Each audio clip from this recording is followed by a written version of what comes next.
Аллаху Акбар, Аллаху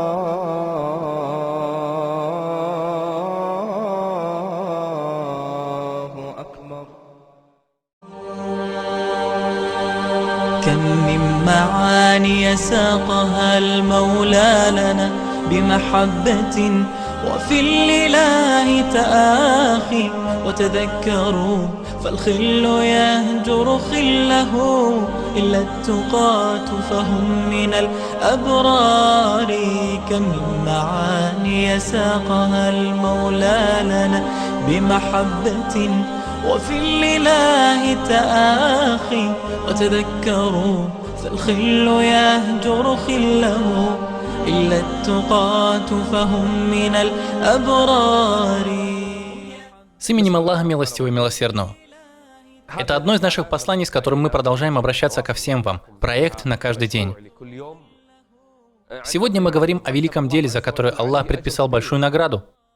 Тому же, кто оставил это дело, Аллах предпишет большой грех. Есть те, кто делает это, и кто не делает. Но сегодняшний день мы выделим для него. Это великое дело связано с именем Всевышнего Аллаха Ар-Рахман. Ар-Рахман – это одно из великих его имен. Этим именем названа целая сура. Сура Ар-Рахман. От этого имени Всевышний Аллах образовал слово «рахим». В нем он сделал великую разновидность поклонения. Это рахим человека. Что такое рахим? Это родственники человека. Его кровные родственники. И тому, кто поддерживает родственные отношения, Аллах пообещал поддерживать связь с ним. За разрыв же родственных отношений Аллах разрывает свою милость по отношению к тому, кто это делает. Поэтому пророк, да благословит его Аллах и приветствует, сказал: Аллах поддержит связь с тем, кто поддержит связь с родными, и разорвет связь с тем, кто разорвет связь с родными. Рахим – это нечто большое. Он был подвешен к трону, когда его создал Аллах. Рахим прибегает к Аллаху от того, чтобы его порвали. И Аллах говорит ему: разве ты недоволен тем, что я буду поддерживать того, кто поддерживает тебя, и порвать с тем, кто порывает с тобой? Сегодня день родственников. Вспомни, сколько у тебя дядей по отцу, которых ты давно не навещал. Подумай, или те из них, кто в Кувейте, или в Саудовской Аравии, или в Египте, или в Марокко, или в Европе, или в Америке. Дядя. Ты знаешь, что такое дядя? Дядя – это как отец. Дядя для человека – это то же самое, что и отец. Твой дядя как отец. Иногда он даже занимает его место. Сколько у тебя дядей? Некоторые из тех, кто слушает меня, сейчас подумают: да ей-богу, у меня есть тетя по отцу, с которой я, наверное, месяц не разговаривал. Ты не разговаривал с тетей месяц? А как она тебе радовалась, когда ты только пришел в эту дунью? Сколько она держала тебя на руках, когда ты был маленьким?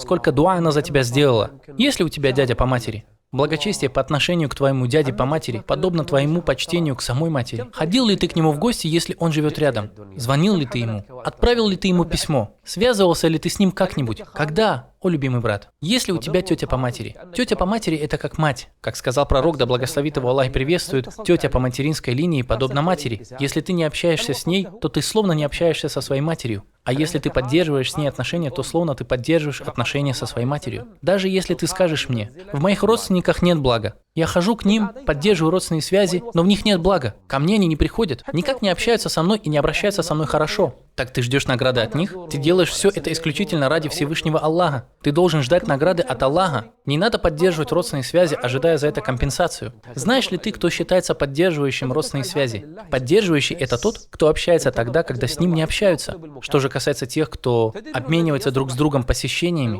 то это в основе обязательно. По логике вещей мы просто обязаны это делать. Я же сейчас говорю о тех родственниках, которые не навещают тебя и не общаются с тобой. А ты идешь к ним, сажаешь в машину свою семью. Куда мы едем? К моему дяде. Мы не видели его целую вечность. Знаешь ли ты, какое чувство милости ты испытываешь, когда навещаешь своих родственников? Это дело ограничивается днем. Чуть-чуть посидеть у твоей тети по отцу, чуть-чуть у твоего дяди по матери. Ты можешь посетить 3 или 4 дома в один день, за одну ночь, и в ночах Рамадана есть особый баракат. Люди ходят друг к другу в гости, разъезжают. Ты почувствуешь в груди такую радость, которую ты, возможно, не почувствовал бы при повседневном совершении ибадата. Но это если ты будешь искренен в своем деле перед Аллахом. Если же это было не искренне, то, возможно, ты не почувствуешь никакого удовлетворения. Скажи: я навещу своего дядю по отцу ради Аллаха, пойду к моей тете по отцу ради Аллаха, а также к моему деду дедушке, к моей бабушке и к моему дяде по матери, и тете по матери. Эти люди, которых обязательно нужно посетить. Не прерывай с ними родственных связей. Сегодня нет оправданий. Сегодня технология дошла до того, что связаться можно очень дешево или вообще бесплатно. Есть программы, по которым ты можешь позвонить за границу бесплатно. Более того, ты можешь слышать голос и видеть собеседника. Так какое же у тебя есть оправдание, любимый брат? Даже если это будет платно, сделай сегодня это ради Аллаха. الذين يصلون ما أمر الله به أن يوصل. Аллах повелел поддерживать родственные связи. Поддержи родственные связи сегодня. Хочешь, чтобы после смерти тебя упоминали хорошими словами? Хочешь бараката в своем уделе? Знаешь ли ты, что нужно делать? Поддерживать родственные связи. Стремись к поддержанию родственных связей с дядями по отцу, с тетями по отцу, с дядями по матери и тетями по матери. Начни сегодня этот новый проект. Сядь со своими детьми и своей женой. Твоя жена тоже должна стремиться к поддержанию родственных связей со своими кровными родственниками. Сделай этот день днем посещений, целью поддержания родственных связей. Благословенным, милосердным днем. За каждый шаг, который ты делаешь в сторону поддержания родственных связей, ты получишь великую награду от Всевышнего Аллаха. И ты будешь благословлен, и твои шаги с соизволения Аллаха. Посредством